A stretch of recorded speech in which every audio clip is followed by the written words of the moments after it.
That's true. Naked Palpatine. Oh, you pick that one. Fresh out of the clone tank, nude Palpatine is my Well, that's the first thing I think of when you say Dark Empire Palpatine.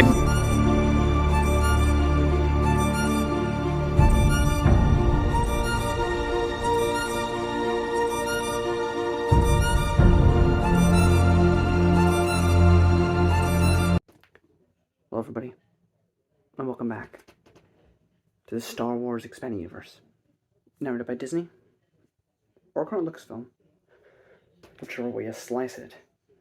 Legends.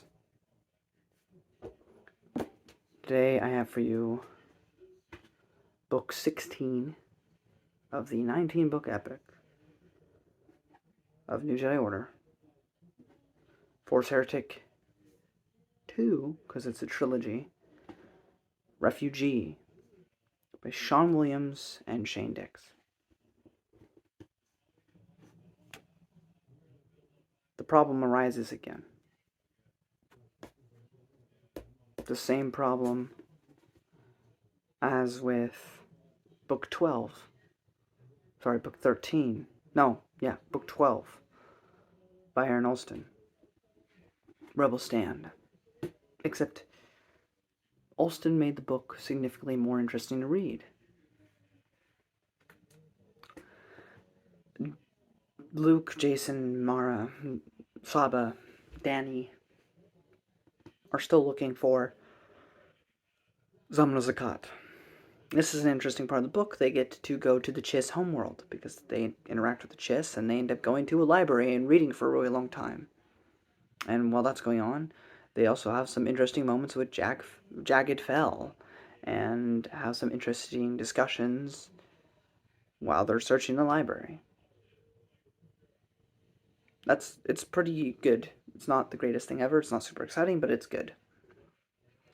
We also have the best part of this entire trilogy, this two things right here, which is Nominor continuing to build up this false religion, using the Shamed Ones as his, muscle to grow the Shamed Ones into a rising threat, so that way he can rise back up to the top of the Yusung Vong pecking order and be back to where he was, or better, because he refuses to be at the bottom of the slums forever.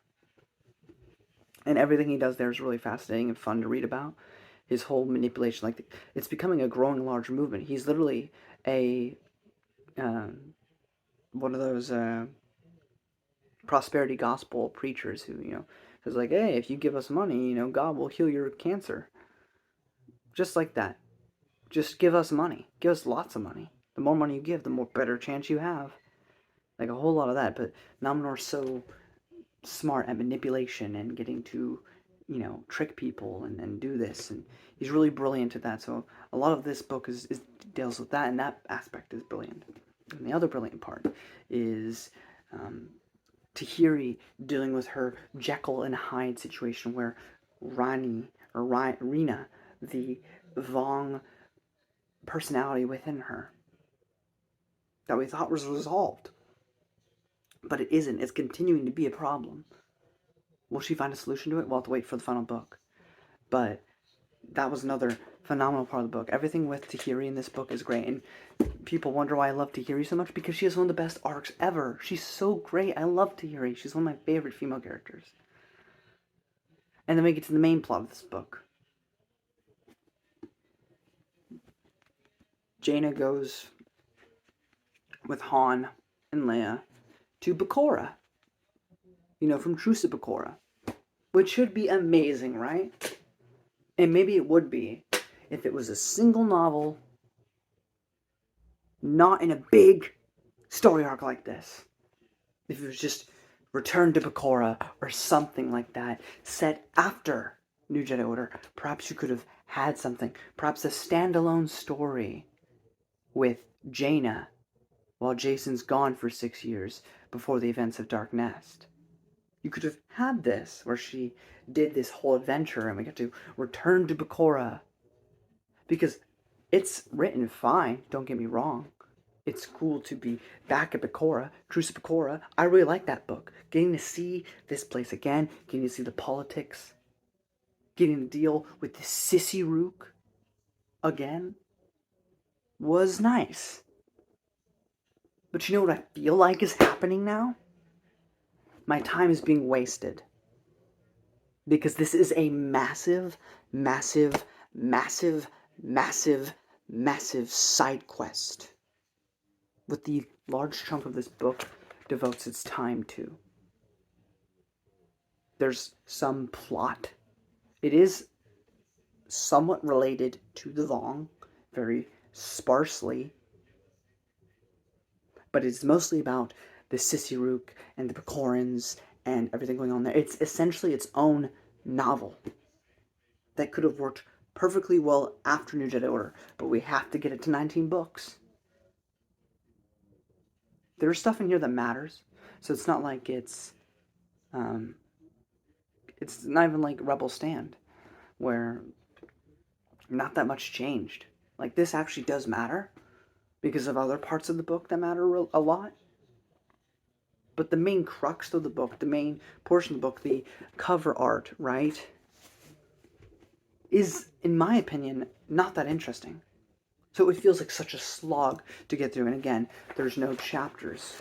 You just have to get through it. There's different interludes or books or whatever, but there's no chapters.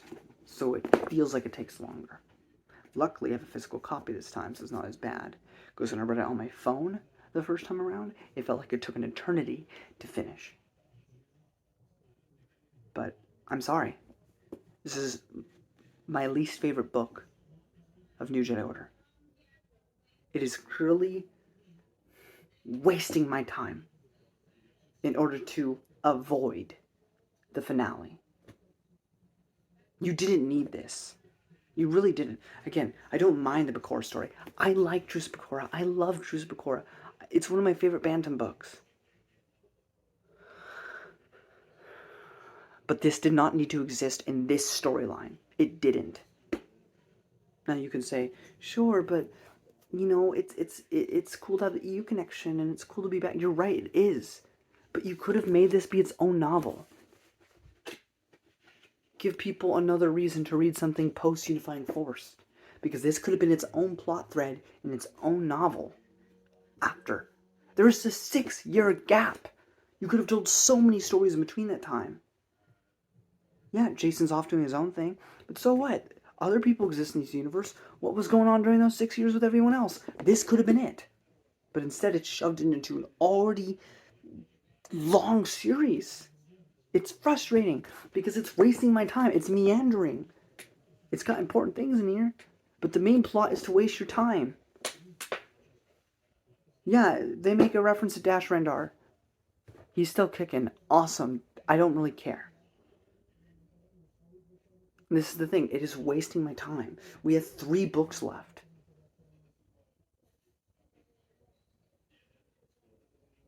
And it's padding out the runtime so we don't get to the finale too quick. God forbid we end on an even number. This should have been a duology. This should not have been a trilogy. It really shouldn't have. I'm sorry, it shouldn't have been. So, it's alright. But in my honest opinion, I'm not a big fan of this one.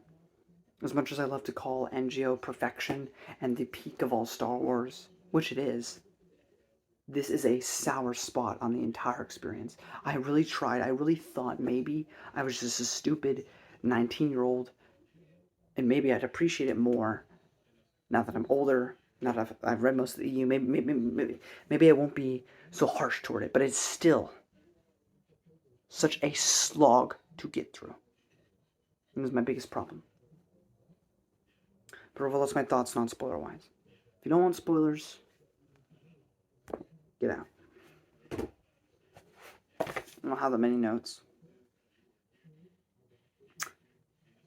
In the beginning of the book, we get to see heroes. We get to see our heroes and stormtroopers working together, which is a really cool contrast. It really shows the evolution that this series has had. You know, not to get too much into the sequel trilogy, but the sequel trilogy, bad guy, Empire again, basically. Stormtroopers, bad guys. But this is how you show a true progression of the story arc. Because now, in a story, we have the Stormtroopers and Jedi working together in a scene, fighting off this random alien thing. Like, it was cool to see.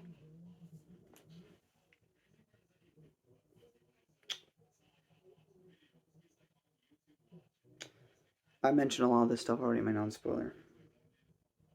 We get to see Wedge's sister and his niece, along with Jagged Fell, and all that stuff was really cool. It was really well written. I enjoyed getting to see them again. I enjoyed the story arc as it progressed with the entire Chiss side quest, which, you know, the Chiss have their own political usurping going on in the back currents that the heroes help stop, you know. But, like, all that was fine. I enjoyed that.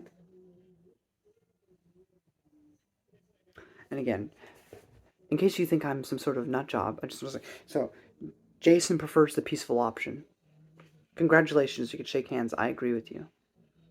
Again, if you watch my trailer review, I didn't say that he was evil. I didn't say he was going to be evil. I didn't say the Vergier made him evil. So, in case you were confused, I understand he's a good guy right now. So, can we be friends? Because nothing any of you have said has hindered my belief in anything that I've said before, or especially now that I've reread it. It's only further confirmed my belief. But as it stands, yeah, I agree with you. Jason's not trying to become this murderous guy in New Jedi Order. Amazing. Congrats. You finished elementary school. We could be friends again. It's okay. It's okay. We agree. We're not here to fight. We're literally on the same page. I think we even agree that Jason's supposed to become a teacher for Vergier, because at the end of Unifying Force, the Jedi come to believe in this new concept. So I think I'm literally on the ball with that one. You just don't agree with me with stuff after because you personally don't like it. And it's okay to admit that. So it's okay. You can just say I don't like it and move on, okay? Cool. It's your own personal opinion. Stop acting like it's fact. Thank you. But yeah, so he doesn't want to kill people. He has this huge talk with Wedge's niece about it. I forget her name. But yeah, he's talking about, like, I try to avoid it. But here's the thing. Jason, before Traitor, would have whined and cried. And I was like, but if I have to, I'll do it. But I would prefer not to. Character progression. Also, if I have to. Also, just to piss you off, this is purely just because I wanted to be funny. Visions of a dark future that Jason has. Well, because of all the, what is it? The entire context of the entire EU timeline now, we could just take that as him seeing a vision of the future of him being bad, and you just can't fully understand what he's seeing. But anyway, that was really it. I have nothing to add here. The Tahiri stuff is really great, and she says, like, that we're a family and stuff like that hits hard and everything. And there's a lot of good moments in here with Amanor and with Tahiri and the Chiss homeworld, getting to see more of the Chiss now they work is really cool. Even though it isn't written by Zahn, it's still cool, it's still written well, it still keeps them rather mysterious while explaining a little bit about them. And of course, by the end of the book, they find what they need to finally reach Zomnis Akkad, and then we will actually get to the story that this trilogy promised in the next book. But that's pretty much it. Like I said, a bit of a disappointment. Not the biggest fan of this one. That's why the review is so short. I really don't have that much to add. I could if I really tried, but the problem is with me is if I'm not interested, sure, I'll read the whole thing because review, but I'm not going to waste my time going step by step if I didn't enjoy it. I'm not going to spend 8 hours critiquing something I don't like. Because, I care about Star Wars as much as a normal person should. But, I've been trying to think of what else to say. I thought about adding more notes, but I reskimmed some of it, but I just don't have anything. I could mention stuff on Bakura with the Sissy Rook and all the machinations and stuff that was going on in there, but I just don't care about it, and I don't feel like sharing it. I just don't. I don't care enough about it to give you what the main plot was about. But it was just a time waster, so we couldn't get to Zom Sakat too quickly. So, that's my thoughts. Take it or leave it. Hopefully it'll be more positive next time. I'm sorry. A little blight in the EU, a little blight in the New Jedi Order, but it doesn't ruin the overall quality that is this series. Though I will tell you without a shadow of a doubt, Legacy of the Force in its entirety is better than this book. It simply is. Sorry.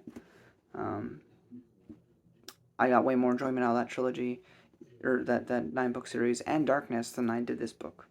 I'm just being real, so... This is what it is. This was a bit of... Whenever, again, all the parts that weren't the main plot, I was completely invested. But whenever it dealt with Bakura, it was a job that I was doing instead of having fun. And people try to tell me that Legacy of the Force is bad, but then they'll talk about this as if this is, like, high quality. It's not. Anyway, thank you guys so much for watching. I'm sorry I'm acting like this. Like, I can't give you any more energy than this. I can't fake it. I could act. Go, but I'll say that for acting that I actually care about, not for these stupid reviews that I do for fun. You know, I'm just going to give you my real honest opinion. So if that's me being like this, then that's what you're going to get when you get the review. And if I'm happy with it, then you'll get a more positive review. Like, I'm not faking this, okay? If I wanted to act, I'll go in acting, which I plan on doing. But this ain't it, Chief. This just ain't it. Maybe next time we'll read the finale to this trilogy in The Force Heretic, and finally find out what Zom Sakat is all about. So until next time, guys. May the Force be with you. Bye-bye.